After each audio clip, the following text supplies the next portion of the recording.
privilege or less privilege. Certainly that exists because I explained that, and I think that is because a lot of people don't have access to good schools. There's no infrastructure. Also the lack of facilities and parents not being able to afford a quality education. But that said, a lot of the government efforts are now paying effort, because a lot of the government schools are also getting as good as sort of private schools. But different systems exist for different reasons. One could be, of course, there's a certain traditional methodology that parents want ICSE education, some want SSE education. So I think all can coexist. There's no right or wrong system. And in terms of quality, I think an SSE school can be equally as good as an IB school, or ICSE school can be as good as a CBSE school. So it's not really differentiating the syllabuses. It's that particular school, that how the teaching is done there and what kind of education you impart to them. So, like if a child wants to go in a certain area which is very sort of physical to the needs of Bharat, then they may go into that particular system. Then probably this education will not be relevant. So I think it entirely depends on what the child really wants to do. I'm also a great proponent of bringing in the traditional educational systems back into the forefront. When I say traditional, they're very scientific, they're very knowledgeable, because we've forgotten these systems over a period of time. So even the Vedas have great science in it, and there are the research on astronomy, astrology, these are physics, these are all mentioned in great books, but we tend to term them as religious teachings. They are technically scientific manuals which have to be given out to the world. And I feel when our students again come back, they will probably understand the relevance of this. So somewhere we need to push this also to a certain degree. So it may seem a bit awkward at first, but there's so much knowledge in our Indian systems. And one of the reasons why Indians have become successful across the world is because of the solid foundation they've had in India. So that solid foundation we should never lose. They're able to face the challenges, they're tough people, and we have to all work as one, to create a great nation. After maybe we become the superpower or number one, then we can look at the luxuries, or okay, we can do what we want. But today I think the combined wisdom of people is needed to get everyone together and make our nation great. I think that pride has to come. At least in my lifetime, I'm sure it will come. But if it doesn't come, then it's the next generation that will achieve it. So I think is pervading all sectors of society, including education, and it's rapidly changing the way education institutes are evolving. I'm a little cautious when it comes to technology, because we have 1 billion people in our country which need to be meaningfully employed and deployed. So if technology takes over every aspect of our working, I think we need to think about how jobs can be created for everybody.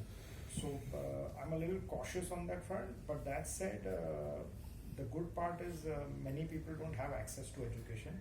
And we've been speaking of democratization of education. So when we speak about privileges, that certain children can only go to certain schools because of money. So that will change, because you will have the best teachers from across the world offering the best education to someone sitting in the remote corners of India or the world. So technology definitely will democratize education. How the internet has got so much knowledge to the people. Today we know about science, we know about medicine, we know about so many subjects that we didn't know. We had to rely on experts. But that expert is now sitting in our phone, so we can refer to that expert. So technology will change the world dynamically. I think we are looking at a very different world in the future. So DY Patil group is a very well-known and prestigious group. I mean, we've been hearing about the group since ages, and you all have made some considerable developments in the education space. So any thought or any contribution that you think one must make towards rural education? I think that is something which I see as somewhere neglected, like for everyone. So do you think that as a country, as a team, all of us should contribute? What should we do to contribute towards that sector? So I think it's more of a sort of a policy decision that we need to take as a combined society. Because one is the problem of teaching faculty going into the rural areas. Everyone wants to come to the cities. Nobody wants to teach in the rural areas.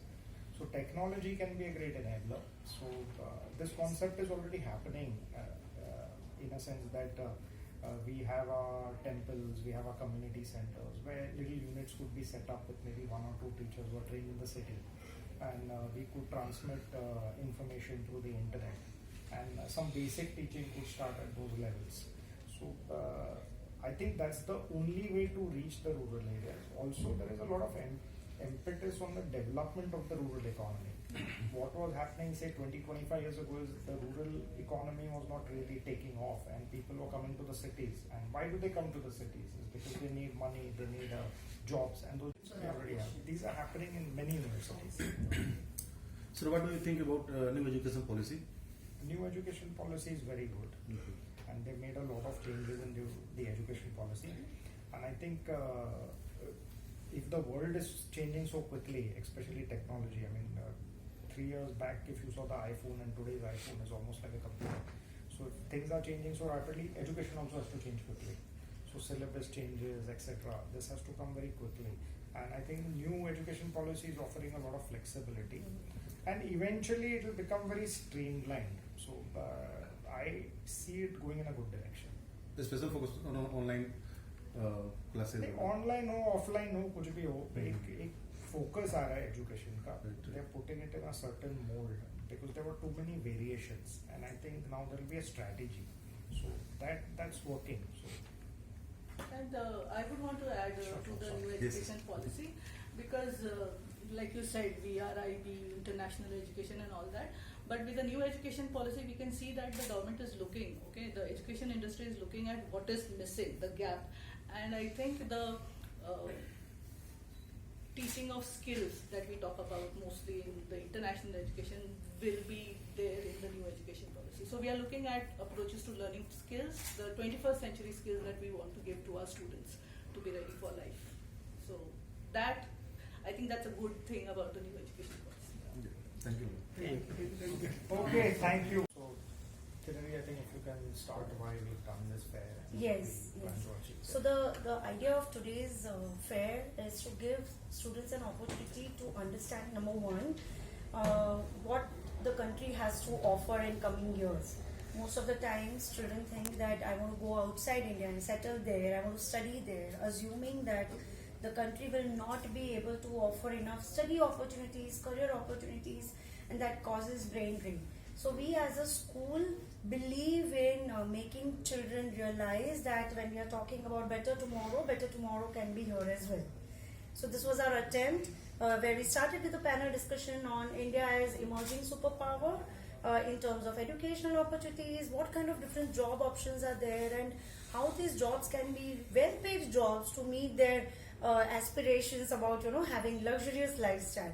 Another intention was to give a platform to students to speak with the industry experts and understand that what skills are they looking at, what skills they should focus on building while they are on their education journey, and also interact with.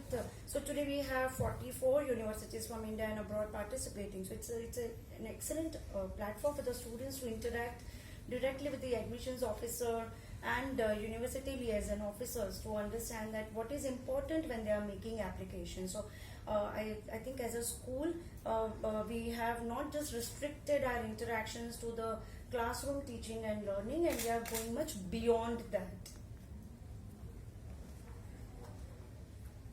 Any question? Normally it is a social stigma. I mean, rich parents just want for a pension to go their children to abroad and study and all that. So basically, are they not able to understand what kind of capacity we as an Indian education system have, or what is it? So I think partially your question is right. So I think there needs to be a greater awareness of what kind of educational systems exist in India. And some of the most outstanding institutes are in India. So I think even schools need to sort of display these characteristics of Indian education system. Otherwise, many of the times, especially in elite schools, they feel that when you go overseas, you get a better education and you come back more prepared. We spoke about these topics at our conference, and many of these questions were posed by the panelists, and we emphasized on the fact that there are some outstanding institutions in India that they should explore as well. So there was a lot of focus on the Indian education system. the purpose of many of these children going overseas is also to understand the global scenario because we are back to normal. I think it was only a window period of about a year, and students were wanting to come back to school because I think they were now tired of being on their screens, so they really wanted to come. And that social interaction can never change. आप कितना भी कुछ भी कर लो virtual में, एक physical social interaction जो होता है उससे अलग means students like it. So do the teachers, I believe. Absolutely, absolutely. Okay, if we talk about the career fair, how was the response today's? So excellent. In fact, you would have seen that we have a limited capacity of each room. So we reached the stage in panic mode day before yesterday in the evening that we had overflowing registrations. But the purpose is that maximum students gain out of it, right? So in the afternoon, the university fair that we have kept it free flowing. So last time when we had it in person, we had 400 plus people participating. Today as well, we are expecting the same number of people. I will know the exact count at the end of the day. But yes, we are very happy with the turnout. The best part is it's not only DY Patil students who have participated today. We have lots of outside of DY Patil school students participating. So yes. What is The policy decision on that, because education is a very sensitive sector. So again, they might have to think at a government level as to how these investments can come into the private sector. So as far as online education is concerned, tech companies are concerned, there's no limit, and they continue to grow.